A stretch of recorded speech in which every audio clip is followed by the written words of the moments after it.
Hola familia del Lugar de Su Gracia, ¿cómo se encuentran en este Viernes Santo? Yo no sé cuántos de ustedes les tocó trabajar y a cuántos de ustedes les tocó descansar.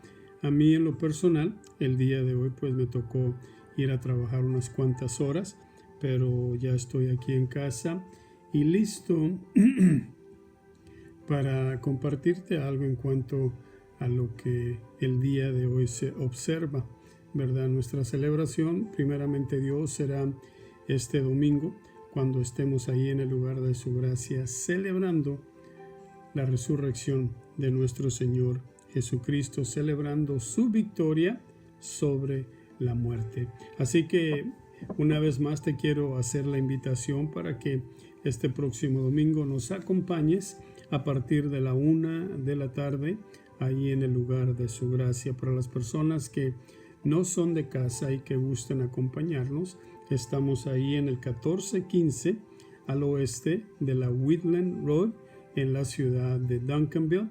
Estamos ahí en la mera esquina de la Clark Road y la Wheatland Road. Estamos enfrentecito del McDonald's, estamos enfrentecito del Walmart y estamos en las instalaciones de la iglesia First Free Will Baptist Church. Allí te esperamos este domingo para que juntos podamos celebrar la victoria de nuestro Señor Jesucristo sobre la muerte, para que podamos celebrar su resurrección. Así que te invito desde ahora para que hagas acto de presencia, para que llegues, y como lo digo siempre, para que no llegues solamente solo, sino lleva a alguien más, invita a alguien más, quizás alguien que tú consideres que necesita escuchar la palabra de Dios. Amén.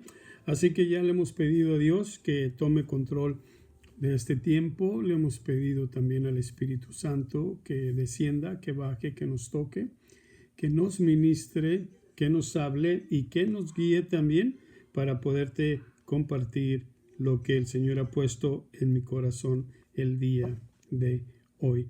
Y también recuerda que es mi oración que seamos no solamente oidores, pero también hacedores de su palabra. Y también le decimos al enemigo que él no tiene parte ni suerte en tu vida, ni en la vida de toda tu familia, como él no tiene parte ni suerte en mi vida, ni en la vida de toda mi familia.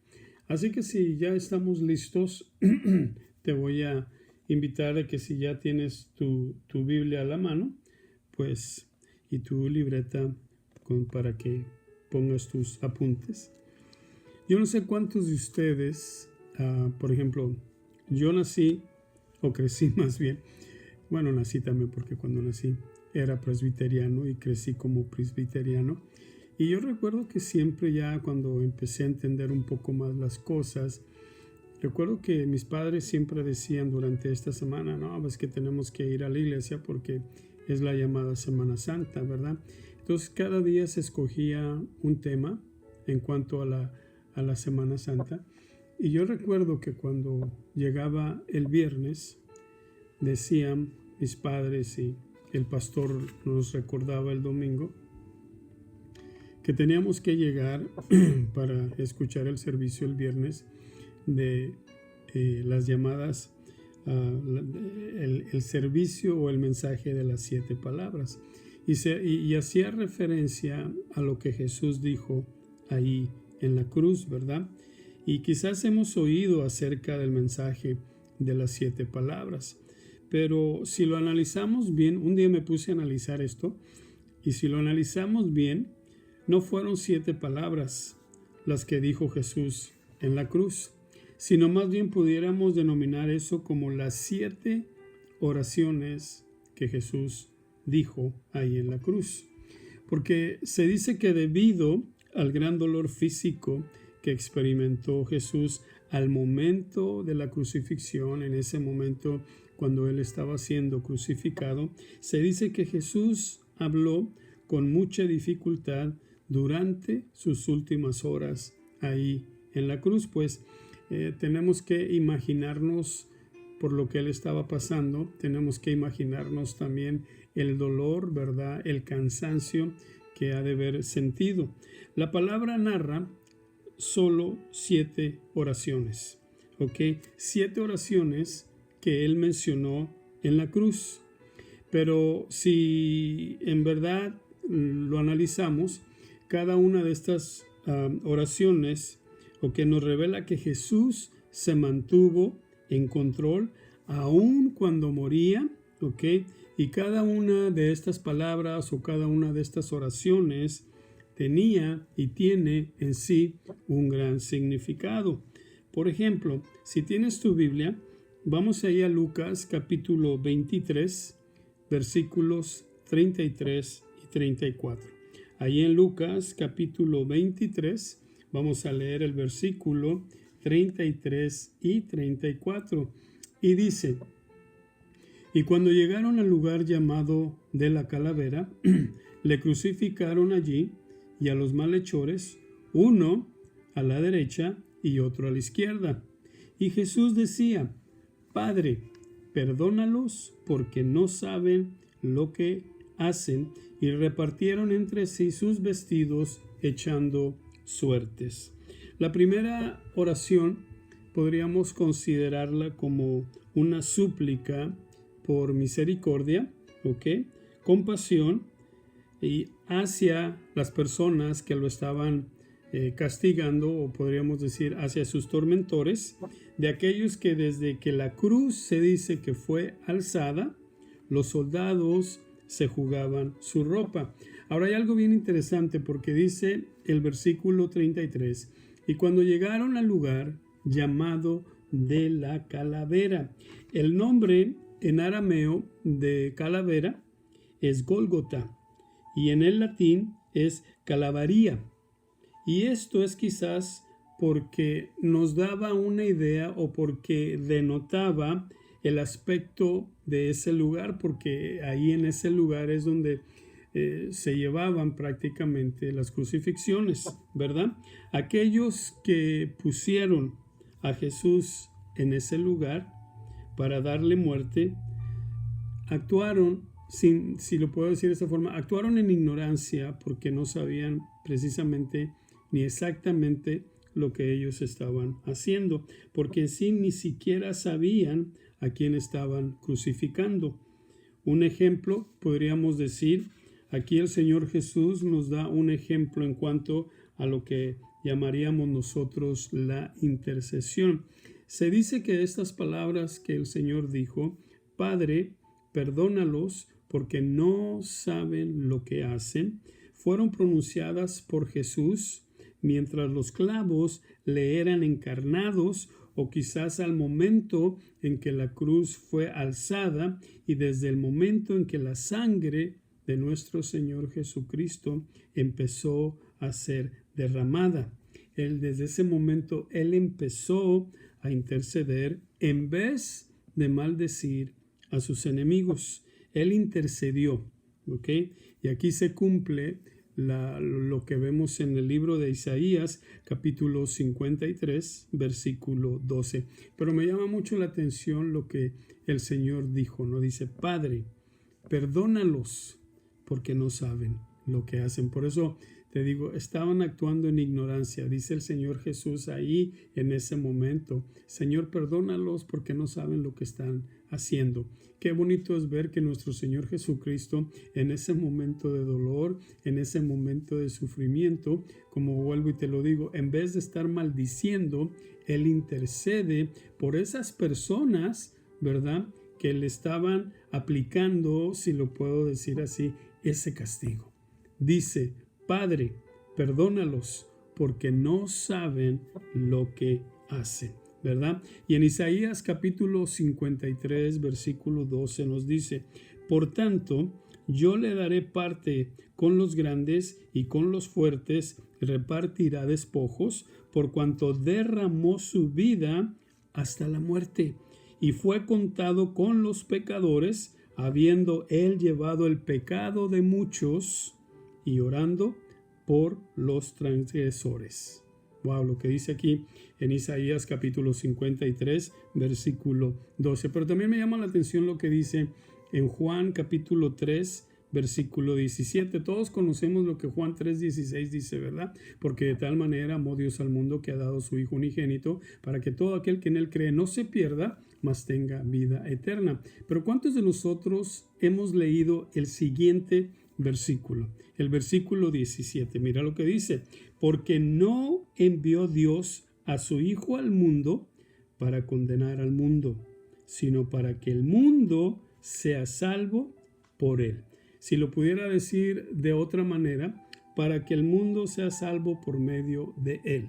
O sea, por eso digo, cuando nosotros aceptamos al Señor Jesucristo, pues ya prácticamente nuestro nombre es escrito en el libro de la vida, ¿verdad? Obtenemos, si lo puedo decir de esta forma, la salvación. Ya somos salvos porque hemos aceptado al Salvador, hemos aceptado a aquel que murió en la cruz por mi pecado, lo hemos aceptado a él como nuestro Salvador, y por eso dice aquí en Juan 3:16, porque no envió Dios a su Hijo al mundo para condenar al mundo, dice, sino para que el mundo sea salvo por él.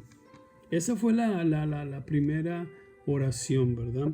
La segunda la vemos ahí en Lucas capítulo 23 también, el versículo 39 al 43. Y vamos a leerlo, ¿verdad? Lo estuve compartiendo parte de esto en la enseñanza que te compartí el miércoles cuando hablábamos precisamente de las tres cruces. Pero mira lo que dice aquí en Lucas capítulo 39, Lucas 23, versículo 39 en adelante. Dice, y uno de los malhechores que estaban colgados le injuriaba. Acuérdate lo que dijimos de esta palabra injuriar, que venía siendo que se estaban burlando, ¿verdad? Del Señor, ¿verdad? Y dice, diciendo, si tú eres el Cristo, sálvate a ti mismo y a nosotros. Respondiendo el otro, le reprendió diciendo, ¿ni aún temes tú a Dios, estando en la misma condenación? Nosotros, a la verdad, justamente padecemos porque recibimos lo que merecieron nuestros hechos, mas o sea, refiriéndose a nuestro Señor Jesucristo, dice, ningún mal hizo. Y dijo a Jesús, acuérdate de mí cuando vengas a tu reino. Y luego dice el versículo 44. Entonces Jesús le dijo, de cierto te digo que hoy estarás conmigo en el paraíso. La segunda oración nos habla de un perdón y nos muestra cuán generosamente ese perdón fue concedido aún en el más improbable receptor, porque tenemos que acordarnos que la palabra, el hombre que dijo estas palabras, acuérdate de mí cuando vengas en tu reino, o que las dijo uno, si lo puedo decir de esta forma, uno de los peores ladrones, uno de los peores criminales, ¿verdad? Pero le dice ahí al Señor Jesucristo, dice, acuérdate de mí cuando vengas en tu reino. Y Jesús le responde, de cierto te digo que hoy estarás conmigo en el paraíso. El Señor no le dijo en el futuro, el Señor no le dijo la próxima semana o el próximo mes o mañana, sino el Señor Jesucristo le responde diciendo, de cierto te digo que hoy. ¿Por qué hoy? Porque hoy, ese día fue cuando este ladrón, lo reconoció a él como el Señor, lo reconoció a él como el Salvador, porque le dice, acuérdate de mí, ¿verdad? Cuando vengas en tu reino. Y Jesús le contesta, de cierto te digo que hoy estarás conmigo en el paraíso. Y te quiero recordar que la palabra paraíso quiere decir un lugar para los justos, un lugar placentero para los justos, un jardín, o también se le hace referencia a un parque, ¿verdad? Y analizando lo que hemos estado leyendo aquí en este pasaje, si lo meditamos bien, a ningún otro pecador se le ha dado tan explícitamente la seguridad de la salvación. A este ladrón, ahora santo, ahora apartado, fue recibido inmediatamente e incondicionalmente al reino de Dios. Su nombre, si lo pudiéramos decir de esta forma, su nombre fue escrito en el libro de la vida. Este incidente es una de las más grandes ilustraciones, según los comentaristas de la Biblia, que es una de las más grandes ilustraciones bíblicas de la verdad, de la justificación por medio de la fe. Este hombre, como te lo dije en el mensaje del miércoles, este hombre murió al pecado. Y esas palabras eran las únicas que él necesitaba oír. De cierto te digo que hoy estarás conmigo en el paraíso. Ahora vamos al Evangelio de Juan, porque ahí en Juan capítulo 19, ¿ok? Encontramos la tercera oración. Juan capítulo 19, ¿ok? Juan capítulo 19, versículos del 26 y el 27, ¿ok? Mira lo que dice. Cuando vio Jesús a su madre y al discípulo a quien él amaba, que estaba presente, dijo a su madre: mujer, dice, he ahí tu hijo. Después dijo al discípulo: he ahí tu madre. ¿Ok? Lo que estamos leyendo aquí en Juan 19, 26 y 27. Mira, quiero hacer un paréntesis porque siempre, digo yo que siempre, ¿verdad? Pero cuando se habla de Juan, Juan se identificaba como el discípulo a quien Jesús amaba, ¿verdad? Por eso él ponía, por ejemplo, si te pones a pensar cuando él decía: yo, Juan, el discípulo amado, el discípulo que Jesús amaba. Y yo quiero, si puedo decirlo de esta forma, yo quiero defender a Juan en este día porque lo identifica, mucha gente lo toma como que si estaba presumiendo o como que si estaba diciendo que él era el favorito. No, simplemente si lo analizas muy bien, Juan decía, mira, aquí como dice, ok, dice el versículo aquí en Juan capítulo 19, versículo 26, cuando vio Jesús a su madre y al discípulo a quien él amaba. ¿Ves? Cuando decimos al discípulo a quien él amaba, se está refiriendo a Juan. Pero te decía que yo quiero defender a Juan porque así deberíamos si te lo puedo decir de una forma, así deberíamos de identificarnos nosotros. Yo no sé cuál sea tu nombre, ¿verdad? Si tu nombre es Abel, si tu nombre es Juan, si tu nombre es Santo, si tu nombre es Benjamín o el nombre que tu Dios te haya dado, ¿verdad? Pero pones, por ejemplo, yo por ejemplo podría decir yo, Josué, el discípulo a quien él ama. O sea, ¿verdad? Él ama. Entonces, ¿por qué me identifico así? Porque yo sé que Jesús me ama. Yo sé que el Señor me ama. Entonces yo me identifico como Josué, ¿verdad? El discípulo a quien el Señor ama. ¿Por qué? Porque Él me ama. Entonces aquí, cuando, o sea, y no voy a, déjame decirlo para no tener problemas, ¿verdad? Sino también la mujer, o sea, no sé cuál sea, si tu nombre es el nombre que Dios te ha dado, Reina Isabel, Yajaira, te ha dado el nombre que el Señor te haya dado, Norma, si te ha dado el nombre, ¿verdad? Es como decir, Norma, pon tu nombre y vas a identificarte como la discípula o el discípulo a quien Jesús ama. ¿Por qué? Porque el Señor nos ama. Y aquí Juan se está identificando cuando dice, cuando vio Jesús a su madre y al discípulo a quien él amaba, que estaba presente, dijo a su madre, mujer, he ahí tu hijo. Después dijo al discípulo, he aquí tu madre. Y desde aquella hora el discípulo la recibió ¿en dónde? En su casa. La tercera oración, podríamos decir, es una muestra de amor.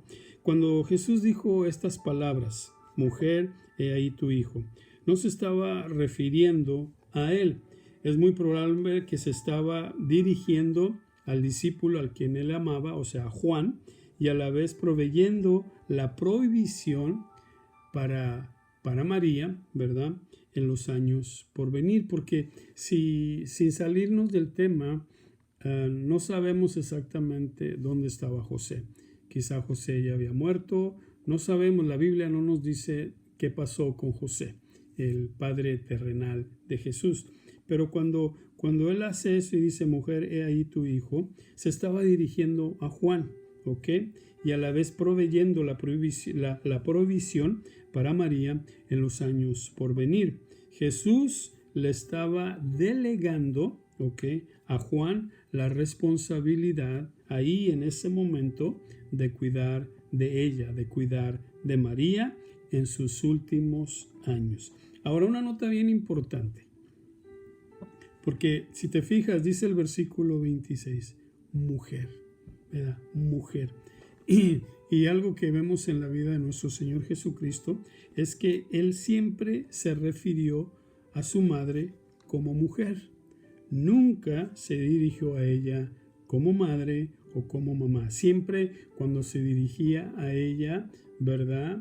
Por ejemplo, cuando convirtió el agua en vino, ¿verdad? ¿Qué fue lo que le dijo a María? Mujer, ¿verdad? Le dice mujer, nunca le dijo mamá, nunca le dijo madre, ¿ok? Aquí, en esto que estamos leyendo, ¿verdad? Jesús, como vuelvo y te lo repito, siempre se refirió a su madre como mujer, nunca se dirigió a ella como madre o mamá. Una muestra de que no solo fue su hijo, ¿ok?, sino también su Salvador, como lo dice en el Evangelio de Lucas capítulo 1 versículo 47. Dice, y mi espíritu, dice, se regocija en Dios mi Salvador. Ahora vamos a la cuarta oración. La cuarta oración la encontramos ahí en Mateo. Vamos a Mateo rapidito, capítulo 27. Mateo capítulo 27. Vamos a leer el versículo 45 y el 46.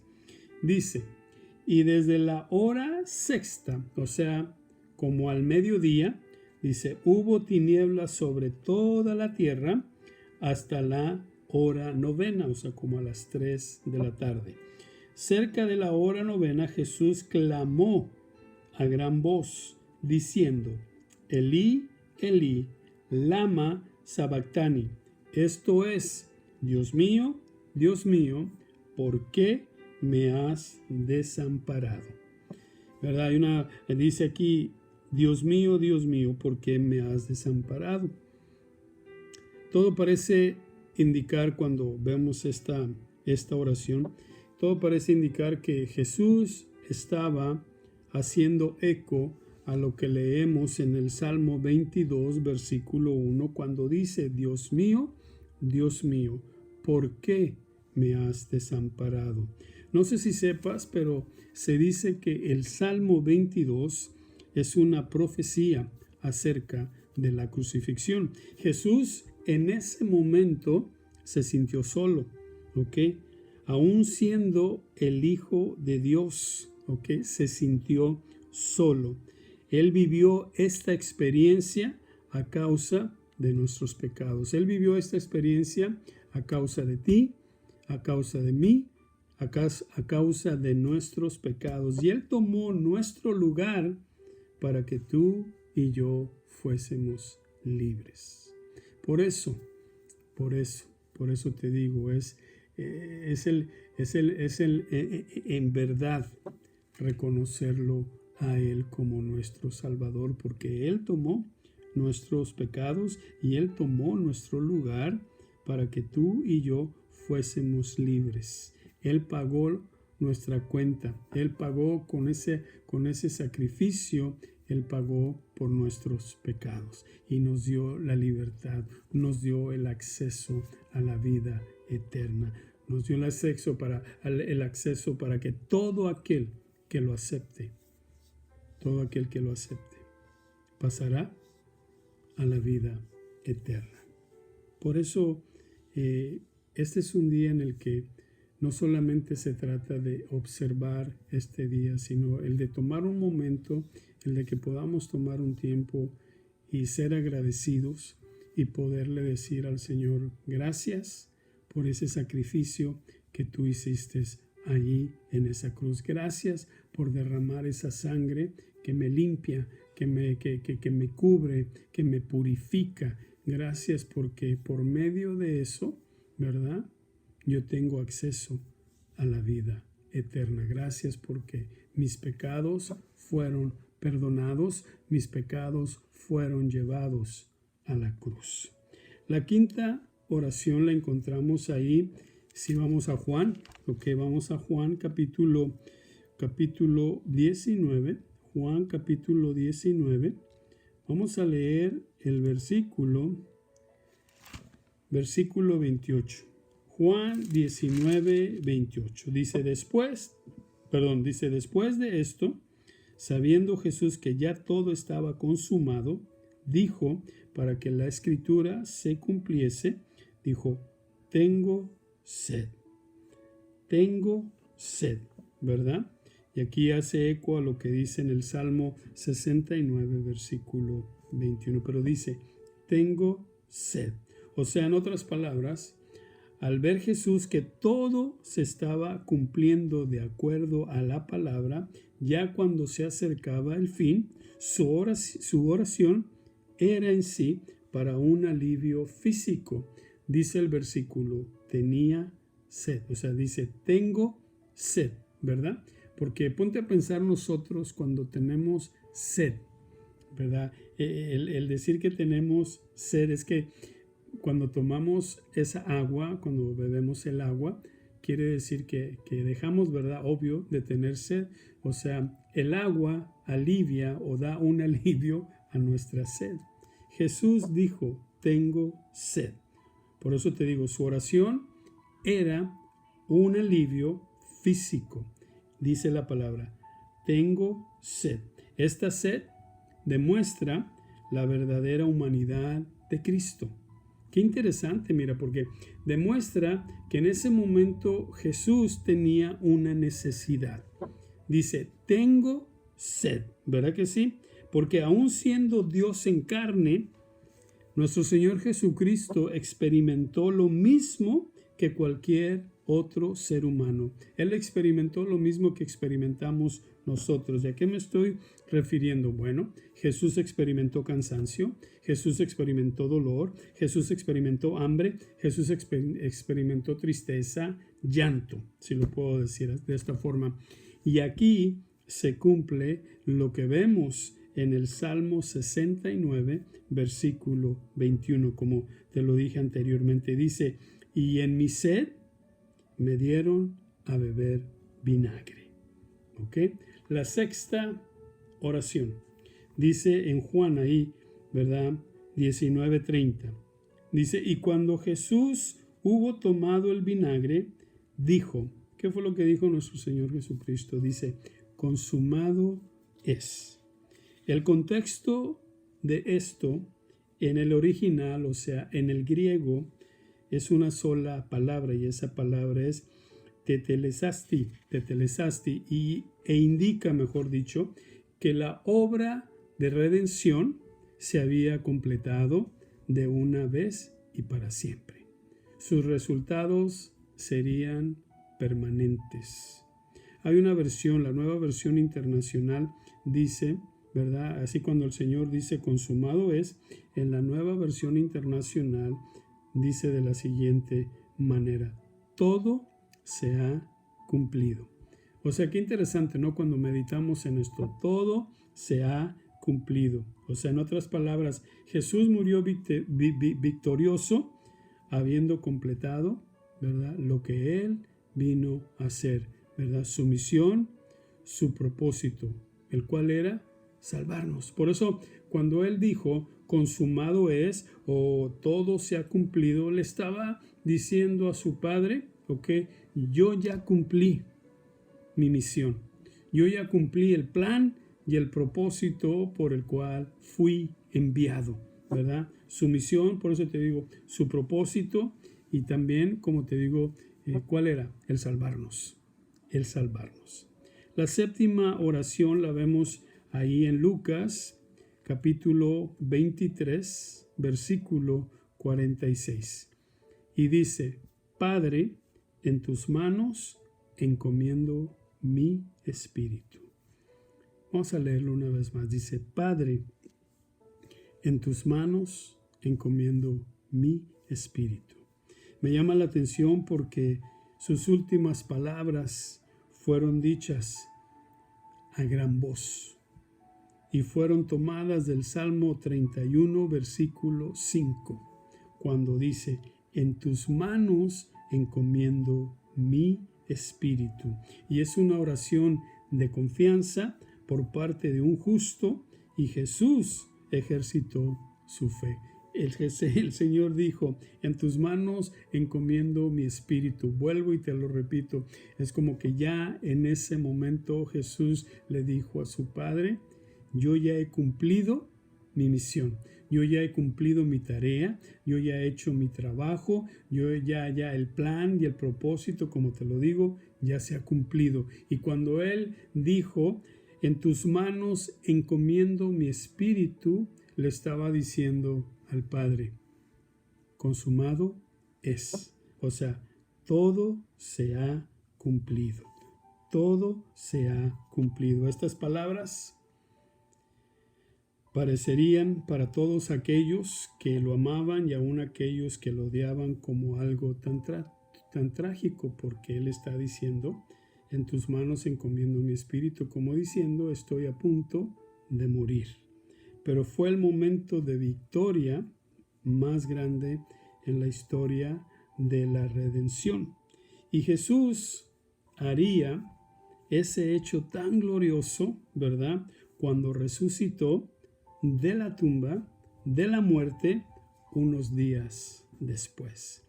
En este día, Viernes Santo, recordamos y observamos el día en el cual nuestro Señor Jesucristo fue arrestado, el día en el cual nuestro Señor Jesucristo lo dejaron solo, porque en el momento de cuando Él fue arrestado, sus discípulos huyeron, ninguno se quedó con Él.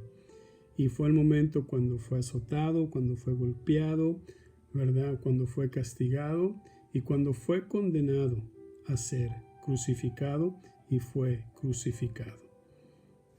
Ahí en la cruz, en medio de esos dos ladrones. Como te lo dije el miércoles, ¿verdad?, vemos la imagen de esas tres cruces y decimos, uno murió al pecado, otro murió en pecado, pero el que está en medio, Él fue quien murió por mis pecados. Él fue el que por medio de ese sacrificio, por medio de esa crucifixión, ¿verdad?, me dio la salvación. Y con la salvación tengo acceso a la vida eterna. Por eso yo quiero invitarte a que si en verdad amas al Señor, yo te voy a estar esperando este próximo domingo a la 1 de la tarde. Vamos a estar ahí en el lugar de su gracia celebrando la victoria de nuestro Señor Jesucristo. Vamos a estar celebrando su resurrección. Así que no te puedes quedar en casa, ¿ok? Si vas a trabajar, llama a tu trabajo y diles, no voy a ir a trabajar porque voy a ir a la iglesia a celebrar la resurrección de nuestro Señor Jesucristo, a celebrar la resurrección de mi Salvador, de mi Señor. Así que te voy a estar esperando. Así que mira a la persona que ahí tienes a tu lado y dile, el Señor te bendiga y te guarde. El Señor haga resplandecer su rostro sobre ti y tenga de ti misericordia. El Señor alce sobre ti su rostro y ponga en ti paz. Familia del lugar de su gracia, espero que esta palabra, este mensaje, esta enseñanza haya sido de bendición para tu vida, que hayas aprendido algo, ¿verdad? Y tómate un tiempo el día de hoy también para darle gracias al Señor por lo que el Señor hizo, por ese sacrificio que Él hizo. Lo mismo cuando tomamos nosotros la comunión y siempre lo recordamos y lo decimos, no tenías por qué haberlo hecho, pero lo hiciste. Ese sacrificio ahí en la cruz lo hiciste por amor a nosotros. Porque de tal manera amó Dios al mundo que ha dado su Hijo unigénito para que todo aquel que en Él cree no se pierda, mas tenga vida eterna. Así que te voy a estar esperando este domingo a partir de la 1 de la tarde. Para las personas que están viendo este video, esta enseñanza, y no son parte del lugar de su gracia, pues una vez más te hacemos la invitación para que este domingo vengas al lugar de su gracia y ahí juntos vamos a alabar, vamos a adorar a nuestro Señor y vamos a darle gracias a Dios por su Hijo, por habernos enviado a su Hijo, el cual vino, ¿verdad?, para salvarnos de nuestros pecados. Vino, ¿verdad?, fue castigado, fue crucificado, pero al tercer día resucitó y eso es lo que vamos a celebrar ahí en el lugar de su gracia. Así que te voy a estar esperando. Que el Señor te bendiga y que el Señor te guarde. Bendiciones.